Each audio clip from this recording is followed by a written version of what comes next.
পিছু হটছেন ইউক্রেনের president Volodymyr Zelensky. এতদিন খনিজ সম্পদের ভাগ না দেওয়ার বিষয়ে অনড় থাকলেও এবার নমনীয় করেছেন সুর। জানান খসড়া চুক্তির লক্ষ্যে কাজ শুরু করেছে দুই দেশ। এদিকে মার্কিন প্রেসিডেন্টও নিশ্চিত করেছেন কিয়েভের সাথে চুক্তির কাছাকাছি ওয়াশিংটন।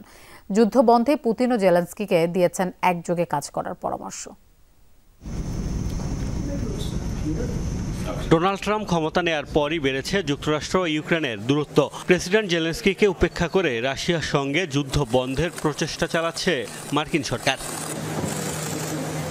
ইউক্রেনের বিপুল খনিজ সম্পদের ভাগ চেয়েছিলেন ট্রাম্প। মূলত সেই প্রস্তাব প্রত্যাখ্যান করায় বেড়েছে দুদেশের তিক্ততা। হোয়াইট হাউসের হুমকি, যুক্তরাষ্ট্রের প্রস্তাব না মানলে ইউক্রেনকে ভোগ করতে হবে ভয়াবহ পরিণতি। তারপরই অনড় অবস্থান থেকে সরলেন ইউক্রেনীয় প্রেসিডেন্ট।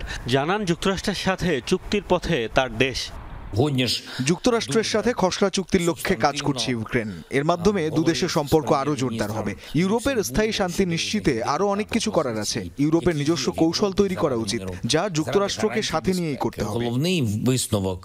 ট্রাম্পও নিশ্চিত করেছেন ইউক্রেনের সাথে হতে যাচ্ছে বড় চুক্তি। যুদ্ধ বন্ধের পক্ষে অবস্থান আবারও স্পষ্ট করলেন তিনি। দাবি, ক্ষমতায় থাকলে এই যুদ্ধই হতো না। পাশাপাশি শান্তি নিশ্চিতে ইউক্রেন ও রাশিয়ার প্রেসিডেন্টকে একসাথে কাজ করার আহ্বান জানিয়েছেন ট্রাম্প।